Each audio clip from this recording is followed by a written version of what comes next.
Bismillahirrahmanirrahim. Assalamualaikum warahmatullahi wabarakatuh. Alhamdulillahirrabbilalamin. Wabihi nasta'inu ala umurid dunya waddin. Wassalatu wassalamu ala ashrafil anbiya'i wal mursalin sayyidina wa maulana Muhammadin wa ala alihi wa sahbihi ajma'in. Amma ba'd. A'udzu billahi minasyaitonir rajim. Bismillahirrahmanirrahim.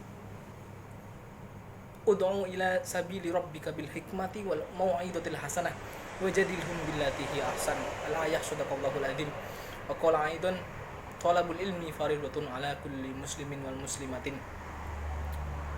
Yang saya hormati beliau Bu Zumratul Khairiyah selaku pengampu dosen pelajaran kuliah ilmu retorika khitobah, di mana mudah-mudahan beliau selalu diberi kesehatan oleh Allah Subhanahu wa taala.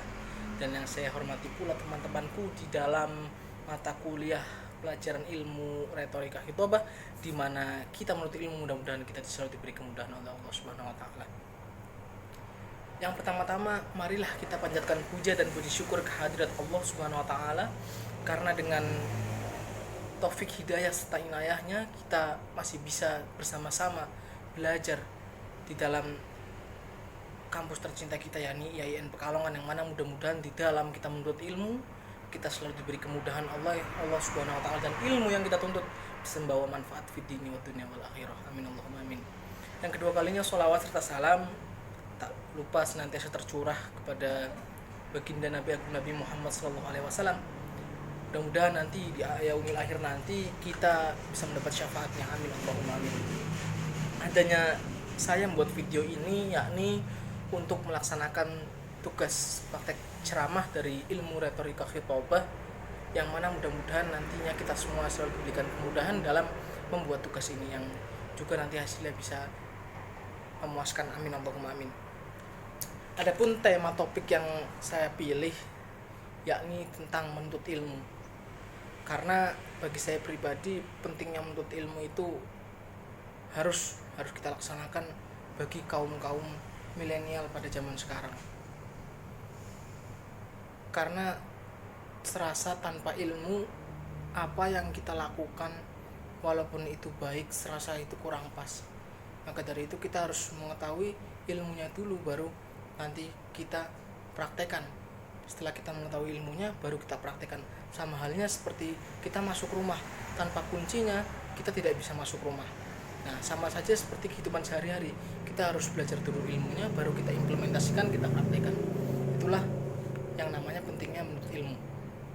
Seperti di dalam salah satu hadis, tolabul ilmi faridatun ala kulli muslimin wal muslimatin. Nah, yang mana menuntut ilmu itu hukumnya wajib bagi kaum muslimin wal muslimat.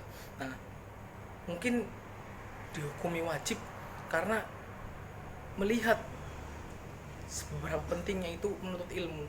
Sampai-sampai ada ungkapan hadis lagi, utlubul ilma walau bisin, tuntutlah ilmu sampai ke negeri Cina. Ya, maksud kiasan dari hadis tersebut yakni kita menuntut ilmu artinya kan adalah utlubul ilma walau bisin, tuntutlah ilmu sampai ke negeri Cina.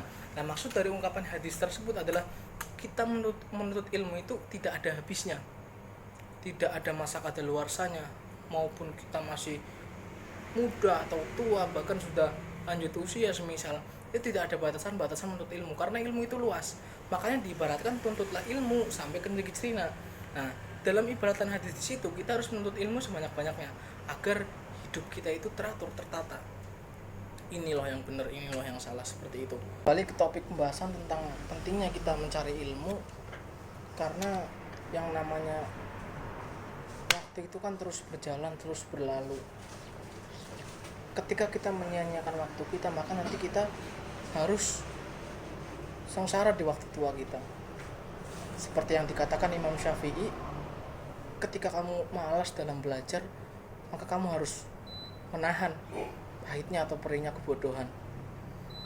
Nah, adapun untuk itu, bagaikan awan yang berlalu, sekali melintas, maka selama-lamanya ia tak akan kembali. Karena itu, selagi kita masih hidup dan punya kesempatan, maka pergunakanlah umur yang demikian berharga itu untuk kerjakan dan memperbanyak amal soleh.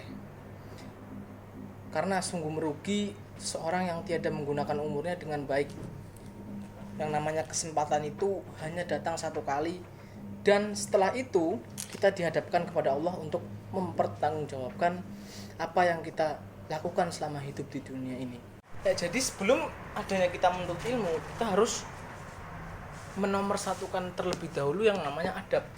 Karena apa? Karena banyak di negeri ini para koruptor. Koruptor itu pinter, tapi dia tidak punya akhlak. Makanya dia itu korupsi duit negara. Nah, makanya jangan hanya jadi orang pinter tapi kerjaannya minteri seseorang, itu jangan. Makanya ada suatu hadis, ada suatu ungkapan yang berbunyi al-adabu fauqal ilmi, bahwa yang namanya adab itu jauh di atas ilmu.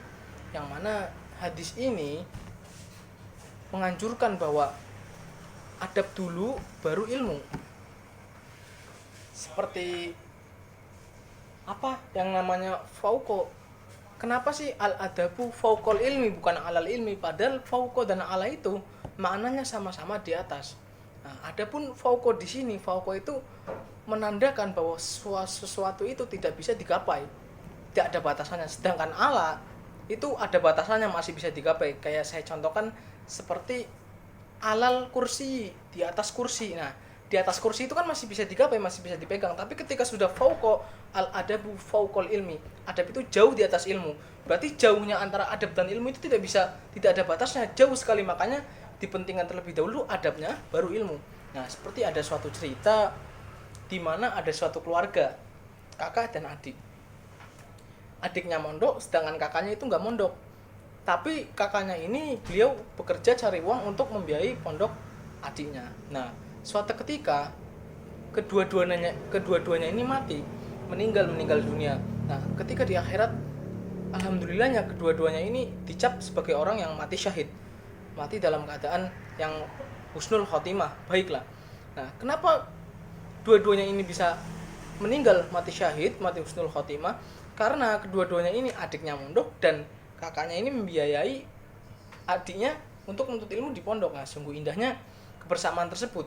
Lalu ada cerita lagi di lain waktu, di lain tempat, ada di pondok pesantren itu kan ada santri, dia sakit dan selang beberapa hari innalillahinya dia meninggal dunia.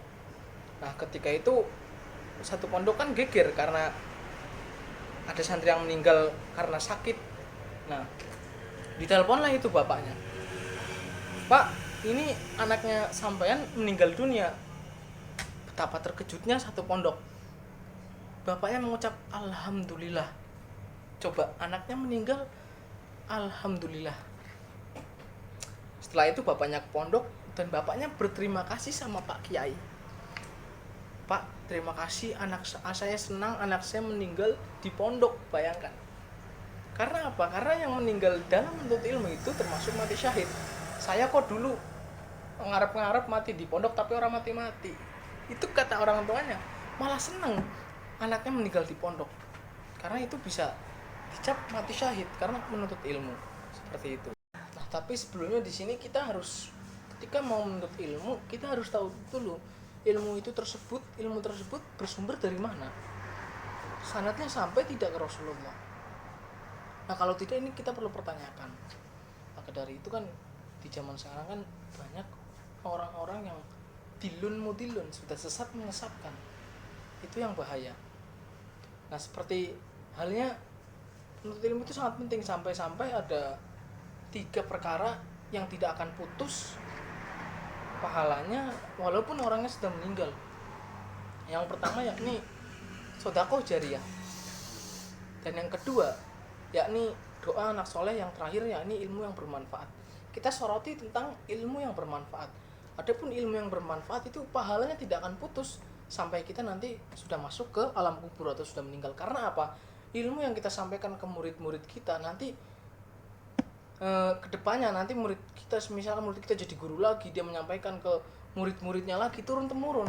Maka dari itu bisa dikatakan pahala ilmu yang bermanfaat itu sangatlah membantu kita nanti ketika kita sudah tidak ada di dunia ini. Maka dari itu ungkapan hadis tersebut itu ada 3 perkara yang tidak akan putus pahalanya walaupun orang yang sudah meninggal, yang diantaranya itu ilmu yang bermanfaat. Bayangkan coba, itu segitu pentingnya ilmu dalam kehidupan kita, karena tanpa ilmu hidup kita itu bagaikan bunga yang tidak ada warna, kusam. Dan di sini yang namanya ilmu juga itu sangatlah penting bagi generasi-generasi penerus bangsa. Bayangkan ketika generasi-generasi penerus bangsa itu mentalnya mental tempe, dan ilmunya itu ilmu yang tidak ada sanadnya, ilmu yang tidak memberikan manfaat. Coba bayangkan, apa jadinya ketika bangsa ini dipimpin oleh orang-orang yang tidak memiliki ilmu. Itu kalau di bayangan saya itu negara ini bukannya tambah maju malah tambah tersungkur. Maka dari itu marilah para penerus bangsa berlomba-lombalah kalian dalam menuntut ilmu. Iri dalam ilmu itu nggak apa-apa, malah mendapatkan daya dobrak kita, daya semangat kita untuk terus menuntut ilmu. Walaupun kendalanya bermacam-macam, kadang kendala di cuaca, ketika misal kuliah saja di IAIN, jujur saya sendiri itu kan laju dari Pemalang ke Pekalongan, itu laju. Terkadang ada kendala hujan, ada kendala macet, tapi ya tidak apa-apa, ini kan semua karena memang kewajiban kita untuk menuntut ilmu, dan sesuatu yang wajib ketika kita tinggalkan kita mendapatkan dosa. Nah, untuk sebelumnya marilah kita sholawat Nabi terdahulu agar pikiran kita, agar perilaku kita selalu diridhai oleh Allah Subhanahu wa taala.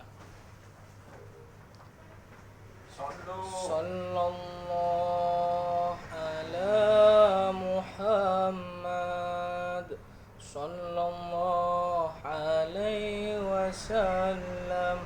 Sallallahu ala Muhammad sallallahu alaihi wasallam. Nah, jadi kenapa sih kita harus memperbanyak sholawat? Karena sholawat itu amalan yang jelas diterima oleh Allah Subhanahu wa taala.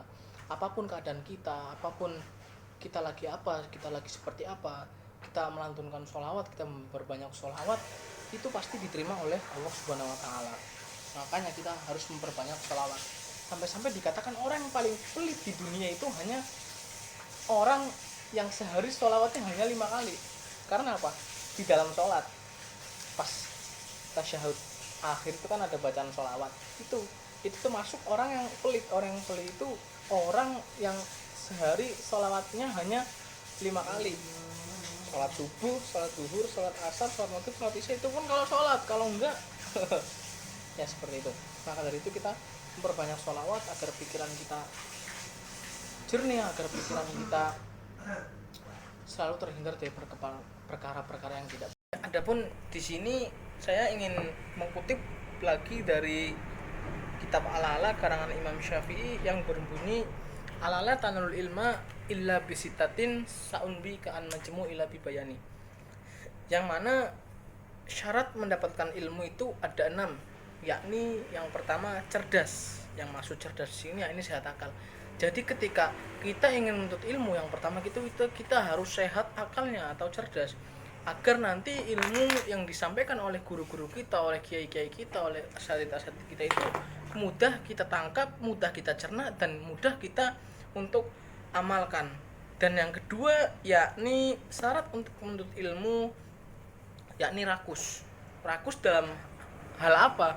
Rakus dalam hal ketika kita menuntut ilmu.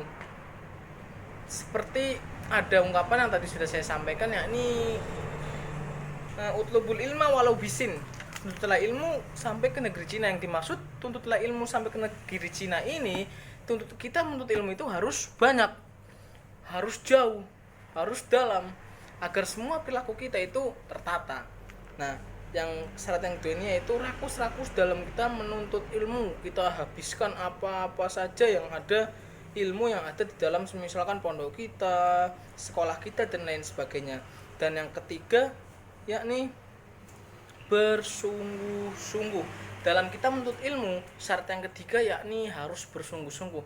Karena kita belajar ketika kita tidak bersungguh-sungguh sia-sia, hasilnya hanya masuk kuping kiri dan keluar kuping kanan, atau masuk kuping kanan dan keluar kuping kiri sebaliknya, tidak membekas di dalam sanubari dan hati kita. Makanya kita harus bersungguh-sungguh, dan adapun sungguh-sungguh itu diawali dari niat kita, niat untuk kita mencari ilmu agar nantinya menjadi orang yang bermanfaat. Karena khairun nas anfa'uhum linnas, seseorang baik-baiknya seorang adalah yang memberi manfaat kepada manusia lainnya. Itu seperti kita mengajarkan ilmu yang bermanfaat, itu kan sesuatu yang bermanfaat. Makanya di situ disebutkan khairun nas anfa'uhum linnas, baik-baiknya manusia yang bermanfaat bagi manusia lain. Dan yang selanjutnya yakni cukupnya modal. Dalam kata cukupnya modal di sini harta, kemampuan dan usaha yang keras. Zaman sekarang kan memang zaman yang apa-apa tidak serba gratis. Bahkan mau ke toilet saja bayar 2000. Apalagi menuntut ilmu. Dalam arti kata untuk membeli kitabnya, untuk bayar biaya pondok pesantrennya, itu kita harus ada yang namanya cuan, ada yang namanya uang, ada yang namanya duit. Nah, di situ kita harus memiliki cukupnya modal. Syarat yang selanjutnya untuk menuntut ilmu, untuk kebutuhan kita sehari-hari, untuk makan. Dan kita ketika menuntut ilmu tidak makan, lemes, dan hasilnya ilmunya tidak masuk. Nah, lalu ada guru yang mengajarkan. Ketika tadi kita sudah yang namanya sudah cerdas, sudah rakus akan ilmu, cukupnya modal, dan yang selanjutnya ada guru yang mengajarkan. Ya, jadi kita jangan belajar di YouTube, belajar sama Mbah Google. Itu jangan, tidak ada sanatnya. Kita harus belajar kepada guru atau ustadz, ya, yang bersanad nantinya sampai ke Rasulullah Shallallahu Alaihi Wasallam. Sanatnya jelas tertata. Nah, biar ilmu kita tidak nyelewang, tidak melenceng. Ada guru yang mengajarkan. Dan yang selanjutnya ini waktu yang lama. Karena ketika kita belajar menuntut ilmu dengan waktu yang sedikit, itu hasilnya seperti cara pengibaratannya itu buah mangga yang matangnya itu setengah-setengah, kurang nikmat itu. Nantinya ketika kita terjun ke masyarakat itu kita bingung ini mau apa, karena kita menuntut ilmu itu dengan waktu yang tidak lama. Adapun ketentuan di Al-Ala ini, waktu yang lama untuk menuntut ilmu itu berapa sih? 25 tahun, bayangkan 25 tahun. Itu untuk zaman-zaman dahulu kiranya, tapi untuk zaman-zaman sekarang ya paling enggak kalau di pondok pesantren itu kan waktunya itu untuk lulus kajian kitab-kitab sampai ke balaghah itu dibutuhkan waktu 6 tahun kalau zaman milenial sekarang. Nah, itu tadi 6 syarat yang dikaji Imam Syafi'i untuk kita mencari ilmu. Dan yang selanjutnya ini juga ada lagi dari kitab I'anatul Talibin. Syukut ila waqa'i sawa khifdi wa arsyadani ila tadrik al-ma'asi wa akhbarni bi annal ilma nuran wa nurullah la yufdali asi. Yang artinya Imam Syafi'i pernah mengadukan kepada Imam Waqi. Imam Waqi ini guru dari Imam Syafi'i tersebut tentang sulitnya hafalannya. Dan lalu beliau mengatakan kepadaku untuk meninggalkan maksiat.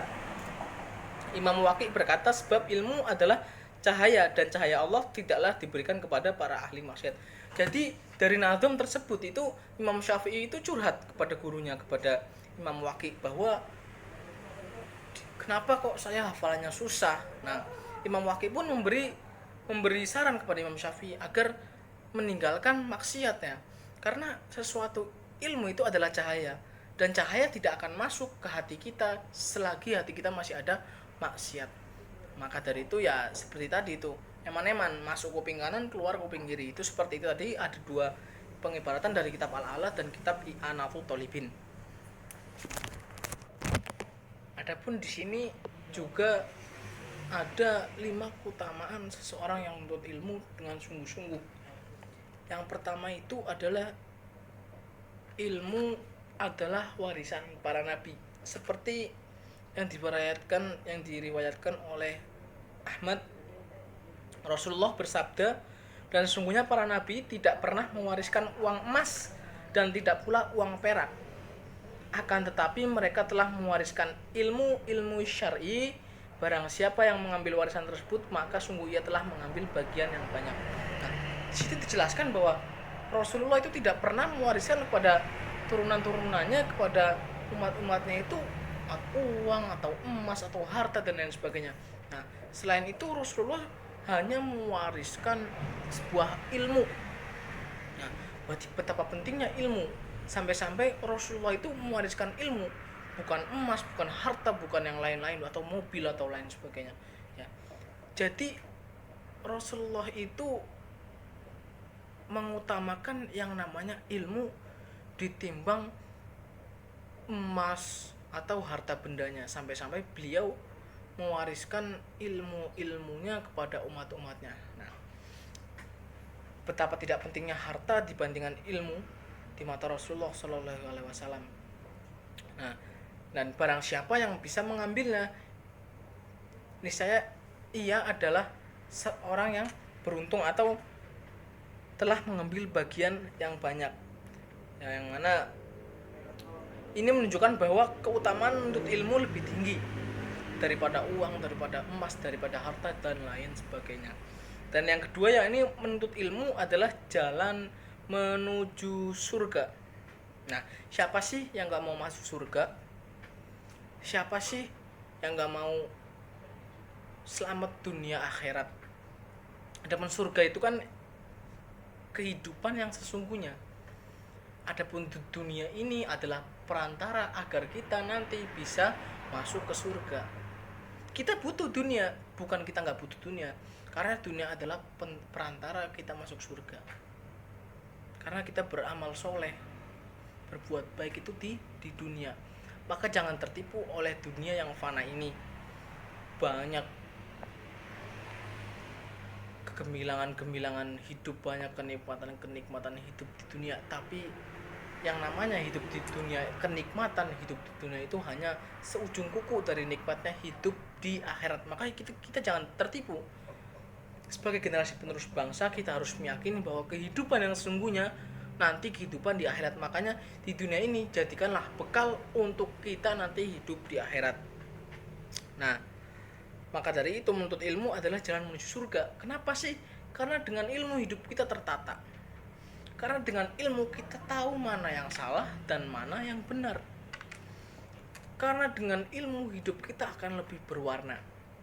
Nah, dengan ilmu hidup kita tidak ugal-ugalan, ya, yang tadinya banyak melakukan kemaksiatan, dan kita belajar bahwa yang namanya maksiat itu tidak baik, maka dari itu kita harus tinggalkan. Itu karena ilmu. Makanya ilmu itu juga bagian dari jalan menuju surga. Dan yang ketiga, yakni Allah Subhanahu wa taala akan meninggikan derajat. Betapa mulianya orang yang menuntut ilmu, karena derajatnya ditinggikan oleh Allah Subhanahu wa taala.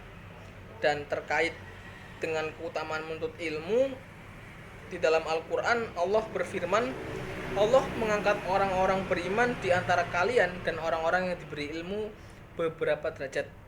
Ini dalam surat Al-Mujadalah ayat 11.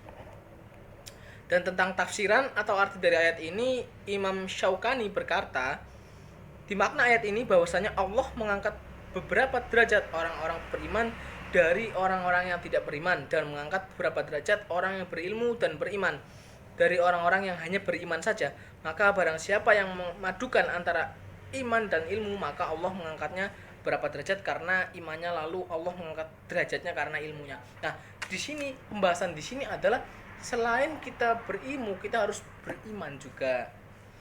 Karena iman dan ilmu itu satu kesatuan yang sangat indah, sehingga Allah di sini menaikkan derajat seseorang yang memiliki ilmu dan memiliki iman. Derajatnya itu dinaikkan daripada hanya orang yang beriman saja, seperti itu. Dan yang keempat, yakni Allah Subhanahu wa taala ingin memberi kebaikan. Menjadi keutamaan untuk ilmu selanjutnya terkait hal ini, dalam sebuah hadis Rasulullah bersabda, barang siapa yang Allah kehendaki baginya kebaikan, maka Allah akan menjadikannya paham akan agamanya. Ini hadis riwayat Bukhari dan Muslim. Nah, Syekh Abdul Aziz bin Bas menafsirkan mafhum makna terkait dari hadis ini adalah berarti orang itu termasuk orang yang tidak dikehendaki kebaikan oleh Allah, dan kami mohon perlindungan kepada Allah dari hal yang seperti ini. Dan di sini Allah Subhanahu wa taala selalu memberikan kebaikan bagi orang-orang yang menuntut ilmu. Nah, siapa sih yang enggak ingin dikasih nikmat oleh Allah Subhanahu wa taala, dikasih kebaikan oleh Allah Subhanahu wa taala, doa-doanya dikabulkan dan lain sebagainya. Siapa yang enggak mau? Maka dari itu di sini Allah Subhanahu wa taala akan memberikan kebaikan bagi orang-orang yang menuntut ilmu. Dan yang kelima, manfaat yang akan terus mengalir meski telah meninggal. Yang tadi saya katakan ada 3 perkara yang tidak putus pahalanya sampai ia meninggal dunia. Yang tadi salah satunya adalah ilmu yang bermanfaat, karena ilmu itu terus turun temurun. Kita ajarkan ke murid kita, lalu murid kita nantinya jadi guru, diajarkan lagi ke murid-muridnya. Ilmunya itu turun temurun bersanad. Maka dari itu tadi saya katakan lagi, dalam kita mencari ilmu kita harus ketahui dulu sanad ilmunya ini sampai tidak ke Rasulullah. Seperti itu agar ilmu yang kita pelajari tidak melenceng. Ya, mungkin itu tadi yang dapat saya sampaikan, beberapa kutipan terkait tentang mencari ilmu, beberapa hadis, beberapa kisah, dan beberapa dalam ayat-ayat Al-Quran yang berkaitan tentang ilmu. Mudah-mudahan apa yang tadi saya sampaikan bisa bermanfaat bagi kita semua, dan saya ingin mengucapkan terima kasih banyak untuk Bu dosen Zumratul Khairiyah yang telah memberikan ilmunya kepada saya pribadi dan teman-teman di mata kuliah ilmu retorika khitobah, sehingga ilmunya itu bisa kita implementasikan. Karena saya tidak akan bisa berbicara seperti ini mengenai khitobah tentang ilmu tanpa ada ilmu dari beliau, Bu Zumratul Khairiyah. Saya mengucapkan terima kasih banyak. Mudah-mudahan ilmunya bermanfaat fid dini wad dunya wal akhirah. Dan untuk penutup, sebelumnya saya ingin berselawat lagi agar hati lebih tenang, agar pikiran juga lebih jernih. Sallallahu ala Muhammad, sallallahu alaihi wasallam, sallallahu ala Muhammad, sallallahu alaihi wasallam.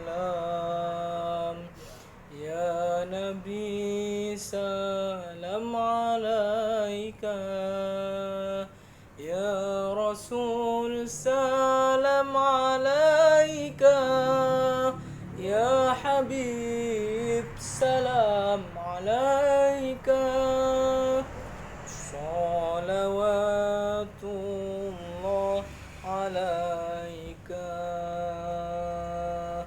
Ya, mudah-mudahan sholawat tadi bisa membuat hati kita tambah bersih, tambah jernih, dan pikiran kita juga semakin plong, semakin siap untuk menerima ilmu-ilmu yang nanti kedepannya akan kita pelajari lagi di IAIN Pekalongan. Mudah-mudahan urusan kita, urusan guru-guru kita selalu dipermudah oleh Allah Subhanahu wa taala. Kemudian akhir dari ceramah tentang menuntut ilmu, saya mohon maaf yang sebesar-besarnya apabila ada kesalahan atau penyampaian kata yang kurang berkenan di dalam video ini, dan juga kebenaran datangnya dari Allah dan kesalahan datangnya dari saya pribadi. Adapun saya juga meminta terima kasih sebanyak-banyaknya atas pihak-pihak yang terkait dalam pembuatan video tugas ini. Mudah-mudahan kita selalu dalam lindungan Allah Subhanahu wa taala. Billahi taufiq wal hidayah. Wassalamualaikum warahmatullahi wabarakatuh.